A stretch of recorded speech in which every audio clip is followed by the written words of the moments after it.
Hello everyone, KBS PRT के शाम 7 बजे के क्लास में आप सभी का स्वागत है। आज के क्लास का टॉपिक है सामाजिकरण एजेंसीज की भूमिका। आज के पहले 2 क्लास हमने कंप्लीट कर लिया है, जिसमें हमने 2 टॉपिक कंप्लीट किए हैं, विकास परिपक्वता, विकास की अवधारणा और विकास के क्षेत्र किशोरावस्था को समझना। इतने टॉपिक हमने कंप्लीट कर लिए हैं 2 क्लास में। नीचे डिस्क्रिप्शन में उसका लिंक मिल जाएगा, आप वहाँ से देख सकते हैं। आज हम पढ़ने वाले हैं सामाजिकरण एजेंसियों की जो भूमिका होती है, सामाजिकरण की जो संस्थाएं हैं बच्चों के विकास में किस प्रकार भूमिका निभाती हैं। और आपके केवीएस के सिलेबस के अकॉर्डिंग कम से कम 2 से 3 अंकों के क्वेश्चन यहाँ से पूछे जाएंगे, तो बहुत ही ध्यान से देखिएगा। और अगर 7 बजे वाला क्लास राहुल एकेडमी पे आप ज्वाइन करते हैं तो आपको कोई पेड कोर्स नहीं लेना होगा, बिल्कुल फ्री में आप घर बैठे तैयारी कर सकते हैं। चलिए सामाजिकरण की बात करते हैं। सबसे पहले आपको अपनी भाषा में सामाजिकरण क्या होता है मैं बता दूं। बच्चा अपने समाज के आदत, नियम, मूल्य, आदर्श, बहुत सारी जो चीज़ें होती हैं बच्चा उसको सीखता है और ख़ुद को समाज में रहने के अनुकूल बनाता है, वही बच्चे का सामाजिकरण होता है। और सामाजिकरण की जो प्रक्रिया है 2 प्रकार से होती है। पहला सामाजिकरण बच्चे के खुद के घर में होता है, उसके परिवार के सदस्यों द्वारा और उसके रिश्तेदारों द्वारा। उसको कहते हैं सामाजिकरण की प्राथमिक संस्था। ठीक है, प्राथमिक संस्था में उसका परिवार आ गया। उसके बाद सामाजिकरण की जो सेकेंडरी एजेंसी है, या कह सकते हैं माध्यमिक एजेंसी, द्वितीयक एजेंसी, उसमें बहुत सारी चीज़ें आती हैं। बच्चे के जो दोस्त यार हैं, मित्र हैं, आ जाते हैं। उसके बाद विद्यालय बच्चे का जो स्कूल है वो भी सामाजिकरण की द्वितीयक एजेंसी में आ जाता है। उसके बाद जो मीडिया है, ठीक है, बहुत सारी जो सोशल मीडिया या फिर न्यूज़ चैनल, टेलीविज़न, बहुत सारी चीज़ें, मोबाइल, रेडियो, ये सब भी सामाजिकरण की द्वितीयक एजेंसीज में आती हैं। तो यहाँ से भी क्वेश्चन बनेंगे, इसको ध्यान से देखिएगा। अब बात करते हैं सामाजिकरण का जो किताबी भाषा में उसका अर्थ है, उसका परिभाषा है, उसको देख लेते हैं। सामाजिकरण उस प्रक्रिया को संदर्भित करता है जो काफ़ी असहाय मानव शिशु को एक आत्म जागरूक ज्ञानवान व्यक्ति में बदल देता है, जो अपने समाज की संस्कृति के तरीकों में कुशल होता है। सामाजिकरण एक जीवन भर चलने वाली प्रक्रिया है जो जीवन भर जन्म से वयस्कता तक जारी रहता है। ठीक है, यानी कि सामाजिकरण क्वेश्चन यहाँ से भी आ सकता है कि सामाजिकरण की जो प्रक्रिया है वह किस उम्र तक होती है, तो जीवन पर्यंत चलती रहती है, ये आप ध्यान रखिएगा। और जो इस टॉपिक से क्वेश्चन भी आए हुए हैं DSSB में, या फिर कह सकते हैं KVS में, रीट में, CTET में, वो इस तरीके से ही पूछे गए हैं कि कोई भी एक स्टेटमेंट एग्जाम्पल दिया जाता है कि एक बच्चा है, उसके परिवार के किसी सदस्य के माध्यम से बच्चे ने कोई चीज़ सीखा, तो पूछेगा आपसे कि उसने किस एजेंसी या किस तरीके से सीखा, वह एग्जाम्पल किसका है, तो सामाजिकरण की प्राथमिक एजेंसी का। ठीक है, उसके परिवार के सदस्यों का जिक्र होगा तो आप बता सकते हैं कि सामाजिकरण की पहली संस्था द्वारा उसने सीखा। परिवार के अलावा किसी भी एजेंसी का नाम होगा तो आपको बताना है कि वह द्वितीयक एजेंसी है। सामाजिकरण के एजेंट जो हैं या एजेंसी हैं 2 प्रकार का। सामाजिकरण के प्राथमिक एजेंट कौन है? परिवार के सदस्य और रिश्तेदार जो होते हैं वो सामाजिकरण के प्राथमिक एजेंट होते हैं, क्योंकि वे ऐसे होते हैं जिनसे बच्चे जन्म से ही बातचीत करते हैं। परिवार प्राथमिक सामाजिकरण की एजेंसी है। इसके बाद सामाजिकरण के माध्यमिक एजेंट के रूप में विद्यालय, पड़ोसी, मीडिया, सरकार, सहकर्मी समूह यानी कि पीयर्स ग्रुप, जो बच्चों के एज के और बच्चे होते हैं उनके ग्रुप, उसके बाद समाज के जो नियम और कानून हैं, ये सब क्या है? सामाजिकरण के माध्यमिक या सेकेंडरी एजेंट के रूप में काम करते हैं। और सामाजिकरण जो होता है बच्चे का, समाज में रहने के अनुकूल जो बच्चा बनता है वो अपने समाज के द्वारा सिखाए गए आदर्शों, मूल्यों के हिसाब से ही वह सामाजिकरण करता है। ठीक है, समाज से ही यानी कॉपी करके सामाजिकरण करता है बच्चा। सामाजिकरण को 2 व्यापक समूहों में वर्गीकृत किया जा सकता है, प्राथमिक सामाजिकरण और द्वितीयक सामाजिकरण। प्राथमिक सामाजिकरण जब बच्चा छोटा होता है, यानी कि कह सकते हैं कि प्रारंभिक बाल्यावस्था में होता है, तो प्रारंभिक सामाजिकरण उसका होता है। और जब बच्चा प्राथमिक बाल्यावस्था से और बड़ा हो जाता है, उत्तरा बाल्यावस्था में पहुंच जाता है, तो उसका द्वितीयक सामाजिकरण शुरू होता है। ठीक है, ये चीज़ भी आप ध्यान रखिएगा। प्राथमिक सामाजिकरण परिवार के भीतर मानदंडों और मूल्यों का समावेश प्राथमिक सामाजिकरण कहलाता है। यहाँ बच्चे खुद को जानना चाहते हैं और अपनी पहचान खोजने की कोशिश करते हैं, और इंसानों के दैनिक दिनचर्या के कार्यों को सीखते हैं। तो ये जो सारी चीज़ें हैं ये प्राथमिक सामाजिकरण के द्वारा होता है। अब द्वितीयक सामाजिकरण में क्या क्या होता है? विद्यालय के मानदंडों, मूल्यों, व्यवहार पैटर्न को आत्मसात करने की प्रक्रिया ही द्वितीयक सामाजिकरण कहलाती है। ठीक है, यानी कि बच्चा जब विद्यालय जाता है और विद्यालय से जो भी चीज़ें सीखता है वह द्वितीयक सामाजिकरण के अंतर्गत आती हैं, और परिवार से जो चीज़ सीखता है वो प्राथमिक सामाजिकरण में आ जाती हैं।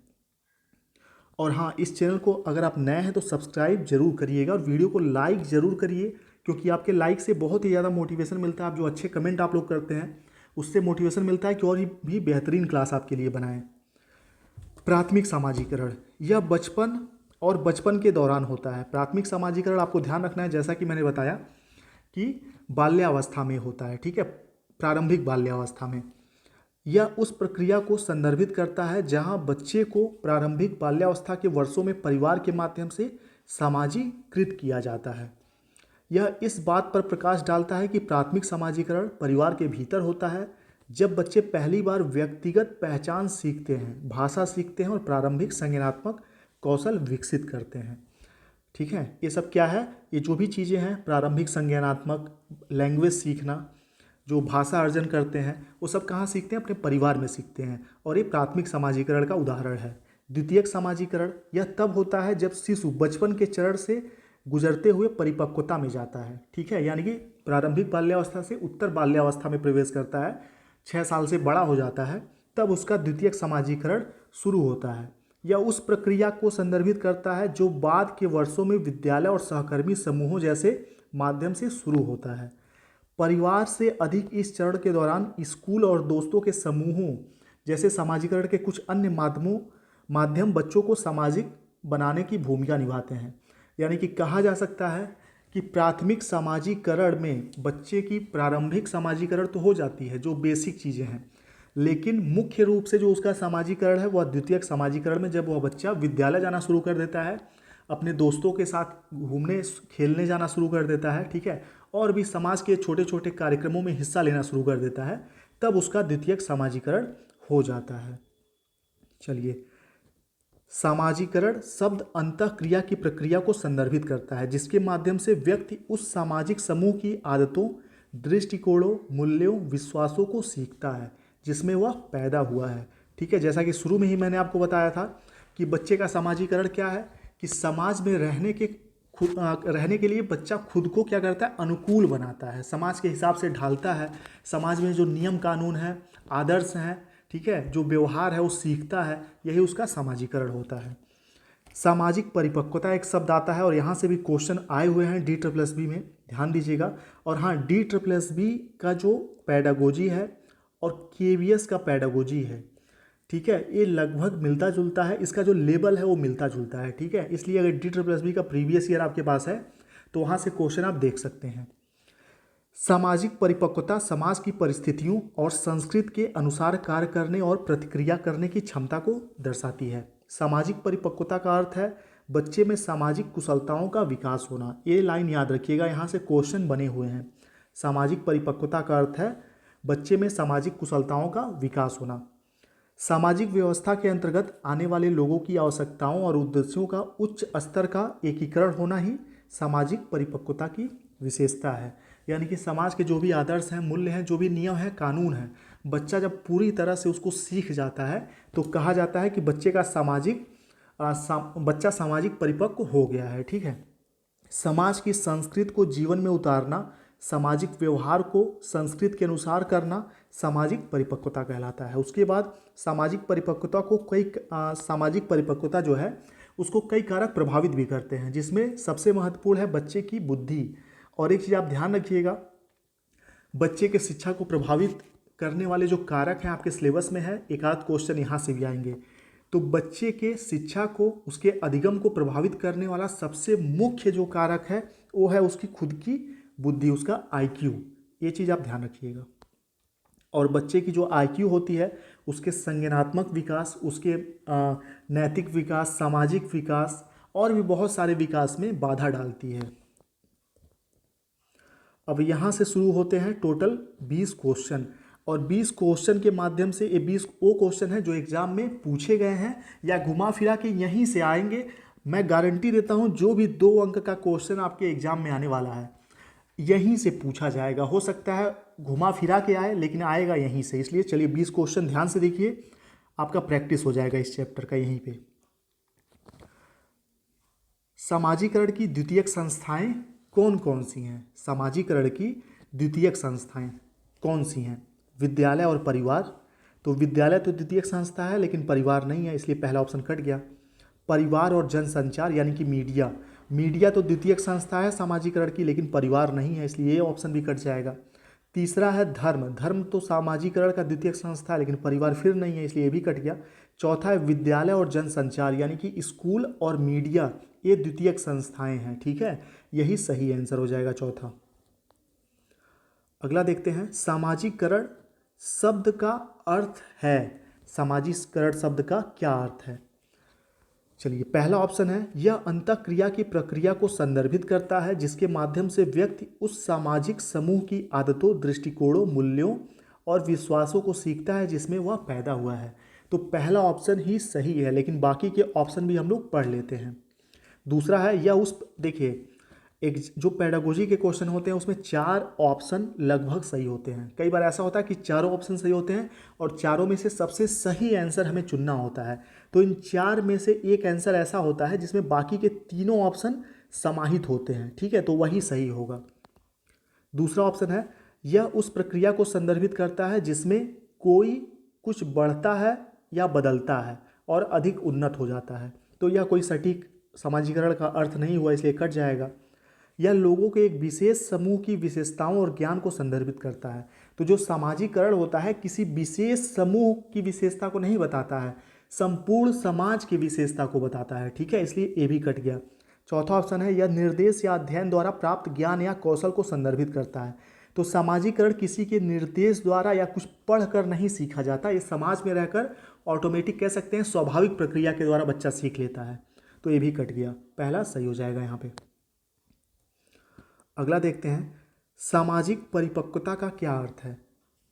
सामाजिक परिपक्वता का क्या अर्थ है? बालक की फल की भांति पक जाना, बिल्कुल गलत। बालक में विवेक का विकास होना, जो बालक में विवेक है वह समाजीकरण के द्वारा ही सिर्फ विकसित नहीं होता है और भी बहुत सारे माध्यम होते हैं, तो ये भी कट गया। बालक में सामाजिक कुशलताओं का विकास होना, ये थोड़ा सा ठीक है, इसको होल्ड करते हैं तीसरे को। चौथा है बालक का प्रौढ़ के समक्ष संतुलित सामाजिक व्यवहार प्रदर्शित करना, तो ये भी सामाजिकरण नहीं है। इस चौथे ऑप्शन में ये कहा जा रहा है कि बच्चा अगर बूढ़े लोगों जैसा व्यवहार करना शुरू कर दे तो माना जाएगा कि सामाजिकरण हो गया, उसका सामाजिक परिपक्वता हो गया। ऐसा नहीं है। ठीक है, बच्चा जिस उम्र में है उसी हिसाब से सामाजिक परिपक्वता दिखाएगा, न कि बूढ़ों की तरह व्यवहार करना शुरू कर देगा।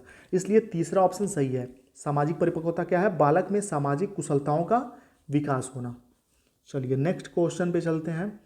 अगला प्रश्न आपके सामने है, विद्यार्थियों का एक समूह अपने खेल के दौरान एक लोकप्रिय नृत्य रियलिटी शो के दृश्य दर्शाता है। 8 वर्षीय सना एक जज के तौर पर दूसरे बच्चों के नृत्य पर टिप्पणियां करती है। यह परिस्थिति बच्चों के समाजीकरण की महत्वपूर्ण भूमिका को दर्शाता है। किस भूमिका को दर्शाता है? चलिए एक बार क्वेश्चन और पढ़िए और इसका आंसर खुद सोचने की कोशिश करिए। देखिए इस क्वेश्चन में ये था कि बच्चा कोई रियलिटी शो देखता है। ठीक है, बच्चे रियलिटी शो देख रहे हैं और रियलिटी शो में आप देखते होंगे 4 जज होते हैं। ठीक है, उसके बाद जो परफॉर्म करता है वो अपना कुछ भी दिखाता है, शो करता है, उसके बाद जज उसको नंबर देते हैं, उसको सेलेक्ट करते हैं। तो ऐसे ही रियलिटी शो के दृश्य देखने के बाद 8 वर्षीय सना जज के तौर पर दूसरे बच्चों के नृत्य पर टिप्पणियां करती है। तो समाजीकरण की किस भूमिका को दर्शा रही है?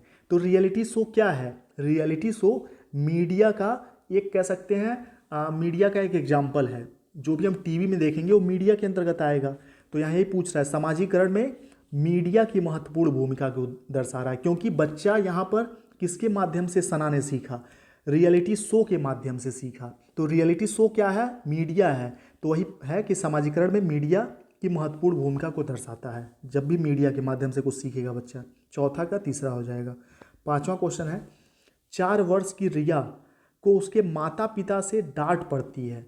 यहाँ पर क्या है, माता पिता से डांट पड़ रही है, यानी कि परिवार के सदस्य से बच्चा कुछ सीख रहा है, उसको कुछ समझाया जा रहा है। तो माता पिता से डांट पड़ती है जब वह सब्जियां खाने से इनकार करती है। जब सब्जी नहीं खाएगा, बच्चे हरी सब्जियां नहीं खाते तो मम्मी पापा डांटते हैं, बताते हैं कि सब्जी नहीं खाओगी तो लंबी नहीं होगी, बीमार पड़ोगी, ऐसी बहुत सारी चीज़ें। तो यहाँ वो बच्चा क्या होता है, सीखता है कि हरी सब्जियां खाने से क्या न खाने से क्या नुकसान है। तो परिवार के द्वारा सीखेगा तो जाहिर सी बात है प्राथमिक समाजीकरण हो जाएगा। आगे देखिए, प्रतीकात्मक खेल खेलते हुए रिया इस व्यवहार को दोहराती है अपनी गुड़िया पर। ठीक है, रिया की कोई गुड़िया होगी और उसको खेल खेलते समय रिया क्या बोलती होगी कि हरी सब्जी नहीं खाओगे तो मार खाओगे। ऐसा वह क्यों बोल रही है, क्योंकि उसके मम्मी पापा ने रिया को भी सेम चीज़ बोला था, तो अपने मम्मी पापा से वो चीज़ इसने कॉपी किया। तो यह व्यवहार क्या दर्शाता है, प्राथमिक समाजीकरण को दर्शाता है। ठीक है, चलिए, और इसी टाइप के न्यू पैटर्न क्वेश्चन आपके केबीएस पीआरटी एग्जाम में पूछे जाएंगे। तो बहुत ही विश्वास के साथ आप राहुल एकेडमी से जुड़ सकते हैं। सिर्फ आपको ज्वाइन करना है, सब्सक्राइब करना है, कोई पेड कोर्स, कोई पैसे नहीं पे करने, फ्री में ये चीज़ें हैं। तो जुड़ जाइए। और बहुत दुख होता है जब फ्री की चीज़ों का वैल्यू लोग नहीं करते, और इसी मजबूरी में कह सकते हैं कि नोट्स बेचना पड़ता है लोगों को। अगर आप फ्री की चीज़ों की वैल्यू करेंगे तो जाहिर सी बात है एक टीचर को बहुत खुशी होती है जब उसके वीडियो को ज़्यादा लोग देखते हैं। लेकिन जब बहुत बेहतरीन, बहुत मेहनत करने पर व्यूज़ कम आते हैं तो ऐसा नहीं है कि पैसे की कमाई कम होती है इसलिए दुख होता है। ठीक है, ऐसा बिल्कुल नहीं है, क्योंकि मैं ऑलरेडी टीचर हूँ, मेरी वाइफ टीचर है, तो ऐसा पैसे वाली बहुत बात नहीं है। बस बात यह है, वैसे मैं भी कंटिन्यू नहीं रह पाता, बहुत सारे रीजन से गलती मेरी भी है, लेकिन बस आपसे यही रिक्वेस्ट है कि वीडियो को कम से कम लाइक कर दे और आप लोग थोड़ा कमेंट कर दिया करिए और अपने फ्रेंड्स से बता दिया करिए जो भी केवीएस की तैयारी कर रहे हैं। चलिए, तो एक क्वेश्चन हो गया, अगला देखते हैं। विद्यालय बच्चों के समाजीकरण की एक है। विद्यालय क्या है, कई बार मैंने आपको बताया, विद्यालय माध्यमिक संस्था है। माध्यमिक यानी कि सेकेंडरी एजेंसी है। अगला क्वेश्चन आपके सामने है, केबीएस पीआरटी के लेवल से है, ध्यान रखिएगा। एक कथन है, एक स्टेटमेंट है, बच्चे अपनी संस्कृति में व्यवहार करने के उपयुक्त तरीके अपने दोस्तों, मीडिया जैसे कई स्रोतों से सीखते हैं।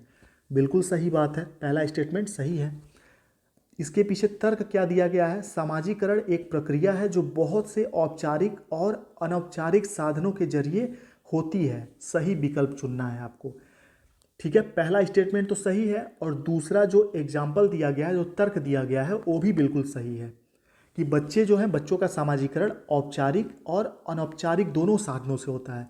जैसे विद्यालय जो है वह औपचारिक साधन हो गया, लेकिन बच्चे का जो परिवार है, बच्चे का परिवार भी समाजीकरण की एजेंसी है, अनौपचारिक साधन है। ठीक है, तो दोनों तरीके से बच्चा सीखता है, बिल्कुल सही। तो यहाँ सही हो जाएगा सातवें का पहला, कि ए और आर दोनों सत्य हैं, आर ए की सही व्याख्या करता है। चलिए, अगला क्वेश्चन आपके सामने है, सेम वैसे ही, बच्चे व्यवहार के तरीके और अपने परिवार में रहन सहन के मूल्यों और मानदंडों को सीखते हैं। ठीक है, बिल्कुल सही बात है कि बच्चे व्यवहार के जो तरीके होते हैं, परिवार के माध्यम से रहन सहन और भी बहुत सारी चीज़ें सीखते हैं। इसका कारण क्या दिया गया है, तर्क क्या दिया गया है, परिवार बच्चों के समाजीकरण का एक गौण अभिकरण है। ठीक है, गौड़ यानी कि हो गया सेकेंडरी, सेकेंडरी को ही गौड़ लिखा गया है, सेकेंडरी एजेंसी। ठीक है, इंग्लिश में आप पढ़ सकते हैं यहाँ पे सेकेंडरी एजेंसी। तो समाजीकरण की सेकेंडरी एजेंसी नहीं है परिवार, परिवार प्राथमिक एजेंसी है, इसलिए कट हो जाएगा। यानी कि कथन ए तो सही है, लेकिन आर उसकी सही व्याख्या नहीं करता। तो देखिए, आठवें का सही आंसर हो जाएगा, ए सत्य है लेकिन आर असत्य है।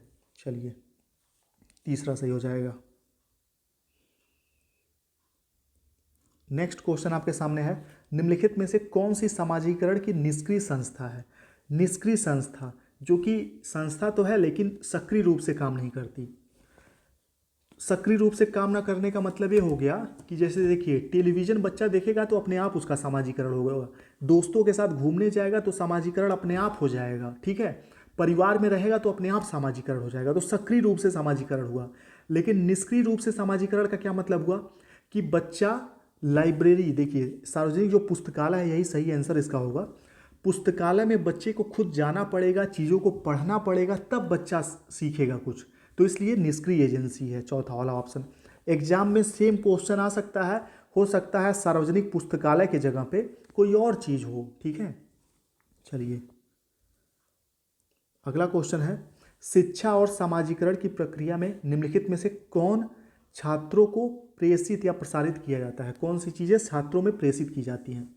सामाजिक पदानुक्रम, अंतर्निहित असमानता, सामाजिक स्तरीकरण, तीनों किया जाता है। ठीक है, इसलिए पहला, दूसरा, तीसरा तीनों सही है। फैक्ट बेस्ड क्वेश्चन है, ध्यान रखिएगा, इसको एज इट इज याद कर लीजिए। अगला क्वेश्चन है आपके सामने, बच्चे अपने समाज के बारे में जानकारी, कौशल, मूल्य और रीतियां केवल अभिभावकों से ही सीखते हैं। बिल्कुल गलत, सिर्फ अभिभावकों से नहीं सीखते, अपने समाज के और भी लोगों से सीखते हैं। तर्क है इसके पीछे, बच्चों का समाजीकरण एक सरल व रैखिक प्रक्रिया है। तो सरल प्रक्रिया तो बिल्कुल नहीं है और ना ही रैखिक है। रैखिक का मतलब ऐसे सीधा, इसमें उतार चढ़ाव होता रहता है। ठीक है, तो पहला और दूसरा दोनों गलत है, चौथा सही हो जाएगा। ए और आर दोनों गलत हैं। क्वेश्चन नंबर 12, समाजीकरण के एजेंटों के संदर्भ में निम्नलिखित में से कौन सा कथन सही है? समाजीकरण के एजेंट, संस्थाओं के बारे में कौन सा कथन सही है? पहला ऑप्शन, समाजीकरण के एजेंट या एजेंसियां वे संस्थाएं हैं जो किसी व्यक्ति के समाजीकरण की प्रक्रिया में योगदान करती हैं। बिल्कुल सही, पहला सही है। दूसरा देखते हैं, समाजीकरण के द्वितीयक एजेंटों में परिवार के सदस्य और रिश्तेदार शामिल होते हैं। समाजीकरण के द्वितीयक एजेंट में परिवार के लोग नहीं आते, उनके मित्र आते हैं, उनका विद्यालय के लोग आते हैं और भी समाज के अलग अलग लोग आते हैं, लेकिन उनके परिवार के लोग नहीं आते, कट जाएगा। तीसरा है, समाजीकरण के प्राथमिक एजेंटों में वे संस्थाएं शामिल हैं जो एक बच्चे को उसके जीवन के बाद के वर्षों, देखिए समाजीकरण के प्राथमिक एजेंट में उसके जीवन के बाद के वर्षों में नहीं, प्रारंभिक वर्षों में बताते हैं, तो ये भी कट गया। चलिए, यानी कि सिर्फ पहला सही है यहाँ पे। अगला देखते हैं, समाजीकरण के बारे में निम्नलिखित में से कौन सा कथन सही है? समाजीकरण के बारे में निम्नलिखित में से कौन सा कथन सही है? पहला ऑप्शन है, संस्कृतियों में समाजीकरण का एक समान तरीका होता है। दूसरा है, समाजीकरण एक जटिल प्रक्रिया है जिसमें कई एजेंसियां बच्चों को उनके जीवन काल के कई बार प्रभावित करती हैं। ये सही है, इसको होल्ड करते हैं। तीसरा है, मीडिया और परिवार समाजीकरण की द्वितीयक एजेंसियां हैं। मीडिया तो है लेकिन परिवार नहीं है, इसलिए तीसरा ऑप्शन कट जाएगा। चौथा है, द्वितीयक समाजीकरण सबसे पहले तब होता है जब बच्चे अपने व्यक्तिगत पहचान सीखते हैं और भाषा सीखते हैं। बिल्कुल गलत, द्वितीयक समाजीकरण तब नहीं होता। द्वितीयक समाजीकरण तब होता है जब बच्चे बड़े हो जाते हैं, उत्तर बाल्यावस्था में चले जाते हैं, बाल्यावस्था से, और घर से बाहर निकलना शुरू करते हैं। तो यानी कि दूसरा ऑप्शन सही हो जाएगा। संस्कृतियों में समाजीकरण की एक समान तरीके हैं। अलग अलग संस्कृतियों में, अलग अलग कल्चर में समाजीकरण की अनेक प्रकार की तरीके होते हैं। ठीक है, इसलिए पहला ऑप्शन कट जाएगा, दूसरा ही सही होगा। सहकर्मी समूह, यानी कि जो बच्चों के पीयर्स ग्रुप होते हैं, उनके फ्रेंड होते हैं, उनके उम्र के और बच्चे होते हैं, वे कौन से कारक हैं समाजीकरण के? तो वे द्वितीयक कारक हैं। ठीक है, ध्यान रखिएगा, पीयर्स ग्रुप जब भी क्वेश्चन में आए तो आप समझ जाइएगा सेकेंडरी सोशलाइजेशन का एजेंसी है ये। अगला क्वेश्चन है, शिक्षा के संदर्भ में समाजीकरण का क्या अर्थ है? ये आपके लिए होमवर्क है। ठीक है, इस क्वेश्चन का आंसर आपको बताना है कमेंट बॉक्स में। अभी वीडियो को यहीं रोकिए और कमेंट करके बताइए कि शिक्षा के संदर्भ में समाजीकरण, ध्यान दीजिएगा, इस क्वेश्चन में सिर्फ समाजीकरण आपको नहीं बताना, इसमें शिक्षा के संदर्भ में समाजीकरण बताना है। पहला ऑप्शन है, किसी का अपना सांस्कृतिक मानदंड बनाना। दूसरा है, समाज में बड़ों का सम्मान करना। तीसरा है, सामाजिक वातावरण में अनुकूलन और समायोजन। या चौथा है, हमेशा सामाजिक मानदंडों का पालन करना। उम्मीद करते हैं इस क्वेश्चन का आंसर आप लोग आसानी से दे पाएंगे। शिक्षा के संदर्भ में समाजीकरण क्या है? अगला क्वेश्चन आपके सामने है, नई शिक्षा नीति 2020 के अनुसार प्राथमिक कक्षाओं कक्षा 1 से 5 के लिए निम्न में से क्या स्तर होगा? आरंभिक स्तर, मध्य स्तर, बुनियादी स्तर। तो यहाँ सही आंसर हो जाएगा, फैक्ट बेस्ड क्वेश्चन है, एनईपी 2020 से। ठीक है, और राष्ट्रीय शिक्षा नीति या नई शिक्षा नीति 2020 से केबीएस में क्वेश्चन 101% आएंगे, क्योंकि सीटेट में भी क्वेश्चन आते हैं, आपने देखे होंगे। ठीक है, तो चलिए इसका सही आंसर हो जाएगा आरंभिक स्तर और बुनियादी स्तर, यानी कि ए और सी, तीसरा सही है। अगला क्वेश्चन है, नई शिक्षा नीति 2020 के तहत किस कक्षा के नई शिक्षा नीति 2020 के तहत किस कक्षा से कौशल विकास पाठ्यक्रम प्रारंभ करना होगा? तो कक्षा 6 से, ध्यान रखिएगा, कौशल विकास कार्यक्रम जो है कक्षा 6 से, क्लास 6 से चालू किया गया है नई शिक्षा नीति के अनुसार। अगला क्वेश्चन है, राष्ट्रीय शिक्षा नीति एनईपी 2020 बच्चों के मूल्यांकन के लिए किस समावेश को प्रस्तावित करती है? तो समूह कार्य और स्व आकलन को ध्यान रखिएगा। समूह कार्य को बहुत महत्व दे रहा है एनईपी 2020, ध्यान रखिएगा, और स्व आकलन को भी महत्व देता है। चलिए, पहला सही हो जाएगा इसका। आज के क्लास में बस इतना ही। मिलते हैं आप लोगों से कल 7 बजे शाम को नेक्स्ट क्लास में अगले टॉपिक के साथ। और जिन लोगों को KVS PRT का कंप्लीट नोट्स एक बार में चाहिए, 290 रुपये फीस है उसकी। इस नंबर पे आप व्हाट्सएप पे मैसेज कर सकते हैं। Thank you.